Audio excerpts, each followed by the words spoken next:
Stand up comedy ಅಂದ್ರಲ್ಲ.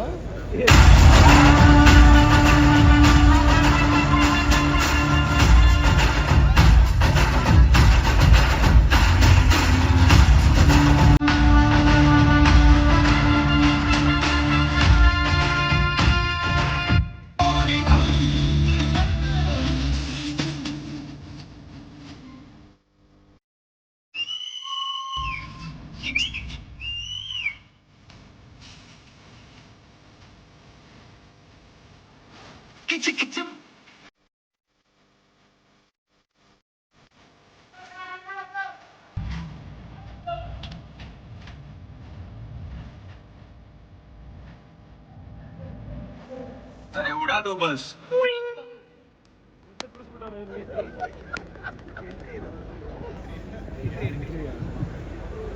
Myself, Raviraj is my name in Kannada. Sun King is my name in English. It is Sun King. If it is not something else, it is not my mistake. Before starting this stand-up comedy, I will announce a disclaimer. ಈ ಕಾಮಿಡಿಲಿ ಬರುವಂಥ ಯಾವುದೇ incident ಆಗಿರ್ಬೋದು, comedy ಡೈಲಾಗ್ಗಳಾಗಿರ್ಬೋದು, everything is for fun. ಯಾವುದನ್ನೇ ಆಗಿ deep ತಗೊಂಡು ತುಂಬಾ depth ಹೋಗ್ಬೇಡಿ. ತುಂಬಾ ಡೆಪ್ತ್ ಹೋಗ್ಬಿಟ್ರೆ ನಿಮ್ಮನ್ನ ಮೇಲೆ ಎತ್ತೋದಕ್ಕೆ ಯಾರು ಇಲ್ಲ. ಹಾಗಾಗಿ ಓಕೆ, ಈಗ ಜಸ್ಟ್ ಪರ್ಫಾರ್ಮ್ ಮಾಡಿ ಡ್ಯಾನ್ಸ್ ಅಲ್ಲಿ ಲವ್ ಯು ಮೋನಿಕಾ ಅಂತ ಬಂತು. ಸೊ ಈ ಸಾಂಗ್ ಅಲ್ಲಿ ಬಂದಿದ್ದು ಮೋನಿಕಾಗೋ, ಸಪೋಸ್ ಇಲ್ಲಿ ಯಾರಾದ್ರೂ ಮೋನಿಕಾ ಅಂತ ಕೂತಿದ್ರೆ ಅವ್ರಿಗೂ ಯಾವುದೇ ರೀತಿಯ ಸಂಬಂಧ ಇಲ್ಲ. ಯಾಕೆ ಹೇಳ್ತಿದ್ದೀನಪ್ಪ ಅಂತಂದ್ರೆ, ಇದನ್ನೇ ಸೀರಿಯಸ್ ಆಗಿ ತಗೊಂಡು ಅವ್ರೇನು ಮನ್ಸಿಗೆ ಹಚ್ಕೊಂಡು ನಾಳೆ ದಿನ ನಾನು ಫಾಲೋ ಮಾಡಬಾರ್ದು ನೋಡಿ. ಅದಕ್ಕೆ ಈಗ ಕ್ಲಾರಿಟಿ ಕೊಡ್ತಾ ಇದ್ದೀನಿ. ಸನ್ ಕಿಂಗ್ ಇದು ನಿಮಗೆ ಸ್ವಲ್ಪ ಓವರ್ ಅನ್ಸ್ಲಿಲ್ವಾ? ಓವರ್ ಆಗ್ಲಿ ಅಂತ ತಾನೇ ನಾನು ನಿಮಗೆ ಹೇಳಿದ್ದು. ಓಕೆ, ನಾನು ಹೇಳೋ ಕಾಮಿಡಿ ನಿಮಗೆ ಅರ್ಥ ಆದ್ರೆ ನಗ್ಬೇಡಿ. ಅರ್ಥ ಆಗಿಲ್ಲ ಅಂದ್ರೆ ಅಕ್ಕಪಕ್ಕದವ್ರನ್ನ ಕೇಳಿ ಟ್ರಾನ್ಸ್ಲೇಟ್ ಮಾಡ್ಕೊಂಡು ಇವತ್ತಲ್ಲೇ ನಾಳೆ ನಗ್ಬೇಡಿ. Why? Because a day without laughter is a day wasted ಅಂತ ಹೇಳ್ತಾ ನಾನು ಮಾತುಗಳನ್ನ ಈಗ ಸ್ಟಾರ್ಟ್ ಮಾಡ್ತಾ ಇದ್ದೀನಿ. Can I have a display image please? This is the OMS for your peer review. Call out 1 represents stand, call out 2 represents up, call out 3 represents comedy. So overall image represents stand-up comedy. The O250 and O248 number ends with 8055. It represents boss, the one and only Sun King boss. Okay, ಇಲ್ಲಿ ಕೂತಿರೋರಲ್ಲಿ unmarried ಮೇಲ್ bachelors ಯಾರ್ಯಾರು ಇದೀರಿ ಅಂತ ನಾನು hand raise ಮಾಡಬಹುದು. ಈ ತರ ಹತ್ರ ಕೆಳಗಡೆ ಬಂದ್ಬಿಟ್ಟು ನೋಡ್ಲಿಕ್ಕೆ ನಮ್ಗೆ ಟೈಮ್ ಇಲ್ಲ. ಸೊ ಇಲ್ಲೇ ಜೂಮ್ ಮಾಡ್ಬಿಟ್ಟು ನೋಡ್ತಾ ಇದ್ದೀನಿ. ನಿಮ್ಮ ಕೈ ರೇಖೆಗಳು ಅಳಿಸೋಗಿರೋದು ನೋಡಿದ್ರೆ ಹೇಳ್ಬೋದು ನೀವು ಮೋಸ್ಟ್ ಎಲಿಜಿಬಲ್ ಬ್ಯಾಚುಲರ್ಸ್ ಅಂತ ಹೇಳಿ. ಕೈ ರೇಖೆ ಏನೇ ಕಳ್ಸೋಗಿದೆಯಪ್ಪ ಅಂತಂದ್ರೆ ಪಾಪ ಬ್ಯಾಚುಲರ್ ಅಲ್ವಾ, ಅವ್ರ ಕೆಲಸ ಅವರೇ ಮಾಡ್ಕೋಬೇಕು. ಬಟ್ಟೆ ವಾಷಿಂಗ್ ಇರ್ಬೋದು, ಪಾತ್ರೆ ತೊಳೆಯೋದಿರ್ಬೋದು, ಆಗ ಮನೆ ಕ್ಲೀನಿಂಗ್ ಇರ್ಬೋದು. ಸೊ ಇದರಿಂದ ಅವ್ರ ಕೈ ರೇಖೆಗಳು ಅಳಿಸೋಗಿರೋದು ಅಂತ ಹೇಳಿಕ್ ಬಂದೆ. ನೀವೇನ್ ಅನ್ಕೊಂಡ್ರಿ? ಸೊ ಅದಕ್ಕೆ ಹೇಳೋದು, ನಿಮ್ಮ ಅನ್ಕಂಟ್ರೋಲ್ ಮೈಂಡ್ ನ ಸ್ವಲ್ಪ ಕಂಟ್ರೋಲ್ ಹಿಡ್ಕೊಳ್ಳಿ. ಫ್ರೀ ಬಿಟ್ಬಿಟ್ರೆ ಏನೇನೇನೋ ಥಿಂಕ್ ಮಾಡ್ಬಿಡುತ್ತೆ. ಸೊ ಹಾಗಾಗಿ ಈಗ ನಮ್ಮ ಗ್ರೂಪ್ ಅಲ್ಲಿ ಒಬ್ಬ ಬ್ಯಾಚುಲರ್ ಇದ್ದ. ಬೇರೆಯವರೆಲ್ಲ ಮದುವೆ ಆಗ್ತಿರೋದು ನೋಡಿ ನಾನು ಕೂಡ ಮದುವೆ ಆಗ್ಬೇಕಂತ ಅವ್ರಿಗೆ ಅನಿಸ್ತು. ಸೊ ಹುಡುಗಿ ನೋಡ್ಲಿಕ್ಕೆ ಸ್ಟಾರ್ಟ್ ಮಾಡ್ದ. ಸ್ಟಾರ್ಟಿಂಗ್ ಅಲ್ವಾ ಬಿಸಿ ರಕ್ತ, ಹೈ ಎಕ್ಸ್ಪೆಕ್ಟೇಷನ್ ನೋಡಿ ಹುಡುಗಿರನ್ನೆಲ್ಲ ಸಿಲಿ ರೀಸನ್ ಹೇಳ್ಬಿಟ್ಟು ರಿಜೆಕ್ಟ್ ಮಾಡ್ಕೊಂತ ಹೋಗ್ಬಿಟ್ಟ. ಕಣ್ ಸರಿ ಇಲ್ಲ, ಬಾಯಿ ಸರಿ ಇಲ್ಲ, ಮೂಗ್ ಸರಿ ಇಲ್ಲ, ಅದು ಸರಿ ಇಲ್ಲ, ಇದು ಸರಿ ಇಲ್ಲ ಅಂತ ಹೇಳ್ಬಿಟ್ಟು ಕೊನೆಗೆ ಆ ಹುಡುಗಿರ್ ಹಾಕಿ ಶಾಪನ ಏನೋ ಯಂಗ್ ಏಜ್ ಅಲ್ಲಿ ಹುಡುಗಿ ನೋಡಕ್ ಶುರು ಮಾಡ್ದನೋ, ಆಮೇಲೆ ಏಜ್ ಹೆಂಗೆಂಗೋ ಆಗೋಗ್ಬಿಡ್ತು. ಹುಡುಗಿಗೂ ಮಾತ್ರ ಸಿಗ್ಲೇ ಇಲ್ಲ. ಇದೇ ಫ್ರಸ್ಟ್ರೇಷನ್ ಅಲ್ಲಿ ಸ್ವಾಮೀಜಿಗಳ ಹತ್ರ ಹೋಗ್ತಾನೆ. ಸ್ವಾಮೀಜಿಗಳೇ ನೋಡಿ ಯಾಕೋ ನನಗೆ ಹುಡುಗಿ ಸಿಗ್ತಾ ಇಲ್ಲ ಅಂತ ಕೇಳ್ತಾರೆ. ಸ್ವಾಮೀಜಿಗಳು ಹೇಳ್ತಾರೆ ಅದಕ್ಕೆ, ಮಗು ನನಗೆ ಮದುವೆ ಆಗಲು ಹುಡುಗಿ ಸಿಕ್ಕಿಲ್ಲ ಅಂತ ಹೇಳಿ ನಾನು ಸನ್ಯಾಸತ್ವವನ್ನು ಸ್ವೀಕರಿಸಿ ಸ್ವಾಮೀಜಿ ಆಗಿದ್ದೇನೆ. ನೀನು ನನ್ನ ಬಳಿ ಒಂದು ಹುಡುಗಿ ಬಗ್ಗೆ ಕೇಳ್ತಾ ಇದೆಯಲ್ಲ ಅಂತ ಹೇಳ್ತಾರೆ. ಇದನ್ನ ಕೇಳ್ಬಿಟ್ಟು ಅವನ ಹುಡುಗ ಫುಲ್ ಫೀಲಿಂಗ್ ಅಲ್ಲಿ ಸೀದಾ ಮನೆಗೆ ಹೋಗ್ಬಿಟ್ಟು ರೂಮ್ ಡೋರ್ ಕ್ಲೋಸ್ ಮಾಡ್ಕೊಂಡ್ಬಿಟ್ಟು ಲ್ಯಾಪ್ಟಾಪ್ ಓಪನ್ ಮಾಡ್ತಾನೆ. ಲ್ಯಾಪ್ಟಾಪ್ ಏನಕ್ಕೆ ಓಪನ್ ಮಾಡ್ದ ಅಂತ ಹೇಳ್ತೀನಿ, ಮತ್ತೆ ನಿಮ್ಮ ಅನ್ಕಂಟ್ರೋಲ್ ಮೈಂಡ್ ನ ಕಂಟ್ರೋಲ್ ಇಟ್ಕೊಳ್ಳಿ.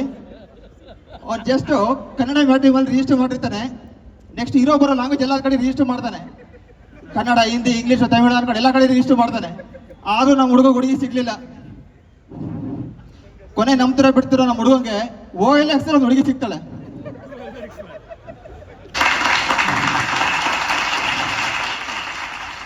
ತಪ್ಪು ತಿಳ್ಕೊಬೇಡಿ, OLX ಸಿಗೋದಿಲ್ಲ, ಹಳೇದೆ ಅಂತೇಳಿ. ಆಕ್ಚುಲಿ ಅವನೊಂದು ಪ್ರಾಡಕ್ಟ್ ಆಡ್ ಪೋಸ್ಟ್ ಮಾಡಿರ್ತಾನೆ. ಆ ಪ್ರಾಡಕ್ಟ್ ಪ್ರೈಸ್ ಡಿಸ್ಕಷನ್ ಟೈಮಲ್ಲಿ ಒಂದು ಹುಡುಗಿ ಕನೆಕ್ಟ್ ಆಗಿರ್ತಾಳೆ. ಆ ಪ್ರೈಸ್ನ ನೆಗೋಷಿಯೇಟ್ ಮಾಡೋಕೆ ಬಲ್ಲಿ ನಮ್ಮ ಹುಡುಗ ಅವಳಿಗೆ ನೆಗೋಷಿಯೇಟ್ ಆಗೋಗ್ಬಿಡ್ತಾನೆ. ಸೊ ಹೀಗೆ ಅಂತೂ ಇಂತೂ ನಮ್ಮ ಹುಡುಗಂಗೆ ಓಲ್ಡ್ ಒಂದು ಹುಡುಗಿ ಸಿಕ್ಕಂಗಾಯ್ತು. ಕೊನೆಗೆ ಹುಡುಗಿ ಸಿಕ್ಲಲ್ಲ, ಈಗ ನೆಕ್ಸ್ಟ್ ಇನ್ನೊಬ್ಬ ಬೇರೆ ಸ್ವಾಮೀಜಿಗಳ ಹತ್ರ ಹೋಗ್ತಾನೆ. ಸ್ವಾಮೀಜಿಗಳೇ ನೋಡಿ, ಒಂದು ಡೇಟ್ ಫಿಕ್ಸ್ ಮಾಡ್ಕೊಡಿ, ನಾನು ಮಾರ್ಚಲ್ಲಿ ಮದುವೆ ಆದ್ರೆ ಚೆನ್ನಾಗಿರ್ತೀನ, ಏಪ್ರಿಲಲ್ಲಿ ಮದುವೆ ಆದ್ರೆ ಚೆನ್ನಾಗಿರ್ತೀನ ಅಂತ ಕೇಳ್ತಾರೆ. ಸ್ವಾಮೀಜಿಗಳು ಹೇಳ್ತಾರೆ, ಮಗು ಮೊದಲು ನಿನಗೆ ಮದುವೆ ಆದ್ರೆ ಚೆನ್ನಾಗಿರ್ತೀನಿ ಅಂತ ಹೇಳಿದವರಾದ್ರೂ ಯಾರು ಅಂತ ಕೇಳ್ತಾರೆ. ಸ್ವಾಮೀಜಿಗಳು ಏನು ಹಿಂಗೆ ಹೇಳ್ಬಿಟ್ಟಲ್ಲ, ಆಗಿದ್ದಾಗ್ಲಿ ಒಂದು ಡೇಟ್ ಫಿಕ್ಸ್ ಮಾಡ್ಕೊಡಿ ಅಂತ ಹೇಳ್ತಾರೆ. ಸ್ವಾಮೀಜಿಗಳು ಓಕೆ, ನೀನು ಹಣೆ ಬರದಲ್ಲಿ ಬರ್ದಂಗಾಗ್ಲಿ ಅಂತೇಳಿ ಒಂದು ಡೇಟ್ ಫಿಕ್ಸ್ ಮಾಡಿಕೊಡ್ತಾರೆ. ಓಕೆ, ಡೇಟ್ ಸಿಕ್ತು, ಇನ್ನು ಮದುವೆ ಡೇಟ್ ಫಿಕ್ಸ್ ಆಯಿತು. ನಮ್ಮ ಹುಡುಗ ಮೊದಲೇ ಎಕ್ಸೈಟ್ಮೆಂಟು. ನಿಮ್ಮ ಹುಡುಗ ನಿಮ್ಮವರೆಲ್ಲ ಟ್ರೆಂಡಿಂಗಲ್ಲಿ ಕೇಳಿರ್ತೀರಾ, ಪ್ರೀ ವೆಡ್ಡಿಂಗ್ ಫೋಟೋಶೂಟ್ನ ಸ್ಟೇಟಸ್ ಹಾಕೋದು.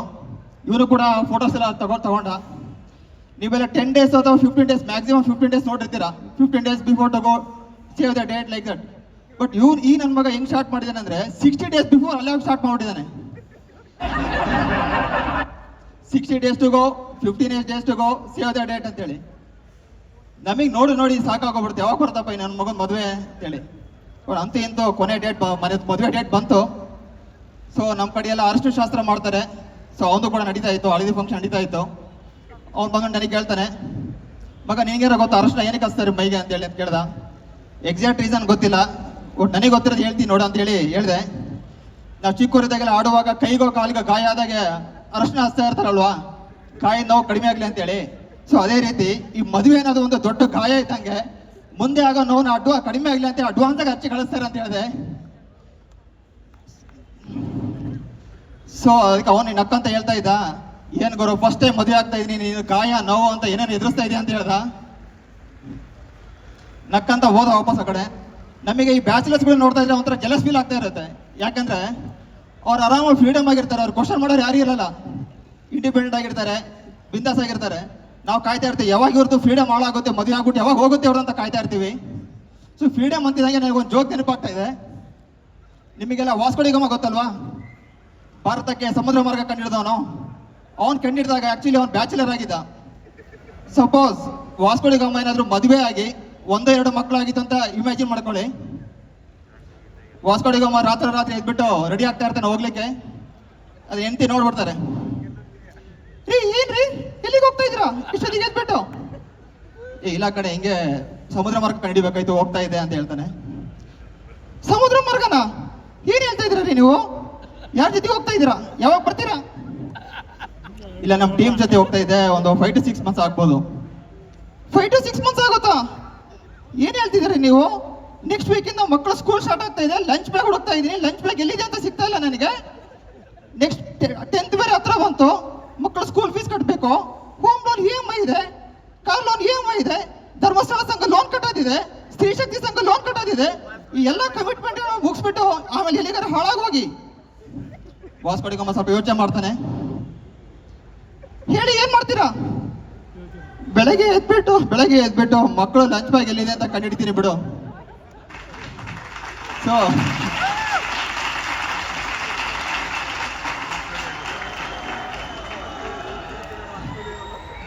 ಸೊ ಈ ಬ್ಯಾಚುಲರ್ಸ್ಗಳಿಗೆ ಕೊಡೋ ಸಜೆಷನ್ ಏನಪ್ಪಾ ಅಂತಂದ್ರೆ, ನೀವೇನಾದ್ರೂ ಇನೋವೇಷನ್ ಅಥವಾ ಈ ರೀತಿ ವಾಸ್ಕೋ ಡಿ ಗಾಮಾ ಏನಾದ್ರು ಕಂಡಿಡಿಯೋದಿತ್ತು ಅಂದ್ರೆ ಮದ್ವೆಗೂ ಮುಂಚೆನೆ ಕಂಡಿಡ್ಬಿಡಿ.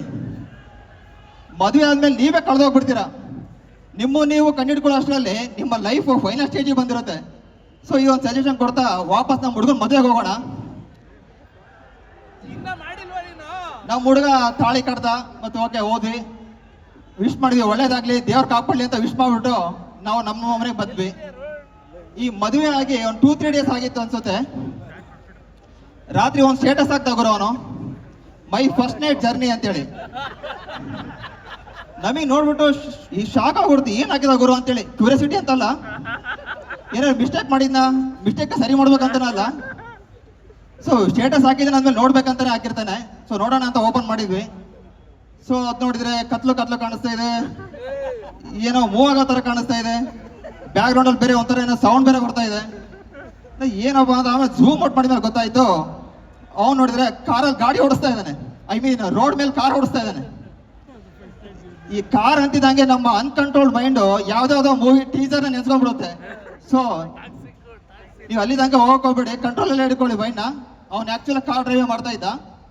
ನಮಗೆ ಅವಾಗ ಅರ್ಥ ಆಯ್ತು ಅವ್ನು ಹಾಕಿ ಸ್ಟೇಟಸ್ ಏನು ಅಂತಂದ್ರೆ, ಅವ್ನು ಕಾರ್ ತಗೊಂಡಾದ್ಮೇಲೆ ಫಸ್ಟ್ ಟೈಮು ನೈಟಲ್ಲಿ ಜರ್ನಿ ಮಾಡ್ತಾ ಇದ್ದಾನೆ. That is first night journey. ಅಯ್ಯೋ, ನಾವು ಇದನ್ನ ನೋಡ್ಬಿಟ್ಟು ಏನೇನು ಅನ್ಕೊಂಡ್ಬಿಟ್ವಿ. ಆಮೇಲೆ ಹೇಳ್ಬಿಟ್ಟು ಸ್ಟೇಟಸ್ನ ಡಿಲೀಟ್ ಮಾಡ್ಸಿದ್ವಿ ಬಿಡಿ, ಹೇಳ್ಬಿಟ್ಟು ಬೇರೆ ಥರ ಹಾಕ್ಸಿದ್ವಿ. ಸೊ ಇಷ್ಟ ಆಯ್ತು ನಮ್ಮ ಹುಡುಗನ ಕತೆ. ಸೊ ಹುಡುಗನ ಮುಂದಿಂದೆಲ್ಲ ಅವ್ನು ನೋಡ್ಕೊಂತಾನೆ. ನೆಕ್ಸ್ಟ್ ನನ್ನ ಕತೆಗೊಂಡು ಬರ್ತೀನಿ. ಸೊ ಹೀಗೆ ಒಂದಿನ ರಾತ್ರಿ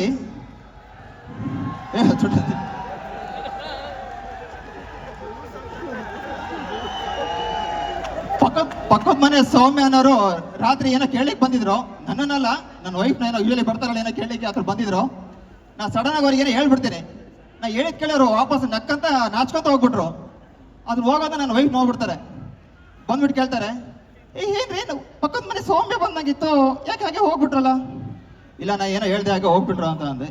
ಅಂತದೇನ್ರಿ ಹೇಳಿದ್ರಿ? ಅಂಥದ್ದೇನಲ್ಲ, ನಾವು ಭಾರತೀಯರಲ್ವಾ? ಹಾ ಹೌದು, ನಮ್ಮ ಭಾರತದ ಸಂಸ್ಕೃತಿಯ ಪ್ರಕಾರ ನಾವೇನಾದ್ರು ಕಾಫಿನೋ ಟೀನೋ ಕುಡಿಯುವಾಗ ಯಾರು ಬಂದ್ರೆ ಏನಂತೀವಿ? ಬನ್ನಿ ಕಾಫಿ ಕುಡಿ ಬನ್ನಿ ಅಂತೀವಲ್ವಾ? ಸೊ ಏನಾದ್ರು ತಿಂಡಿನ ಊಟ ಅವಳು ಹಾ ಹೌದು ಅಂದ್ರು. ತಿಂಡಿನ ಊಟ ಮಾಡುವಾಗ ಯಾರು ಬಂದ್ರೆ ಬನ್ನಿ ಊಟ ಮಾಡಿ ಬನ್ನಿ ಅಂತೀವಲ್ವಾ? ಹಾ ಹೌದು. ಅದಕ್ಕೂ ಇದಕ್ಕೂ ಏನೇ ಸಂಬಂಧ? ಒಂದ್ ನಿಮಿಷ ಹೇಳ್ತೀನಿ ಅಂತ ಹೇಳಿದೆ. ಸೊ ನಾನು ಮಲಗೋದಕ್ಕೆ ಬೆಡ್ಶೀಟ್ ರೆಡಿ ಮಾಡ್ತಾ ಇದ್ದೆ. ಆ ಟೈಮಿಗೆ ಬಂದ್ಬಿಟ್ರಪ್ಪ. ಆಬ್ವಿಯಸ್ಲಿ ನಾನು ಏನ್ ಹೇಳ್ಬೇಕಾಗುತ್ತೆ?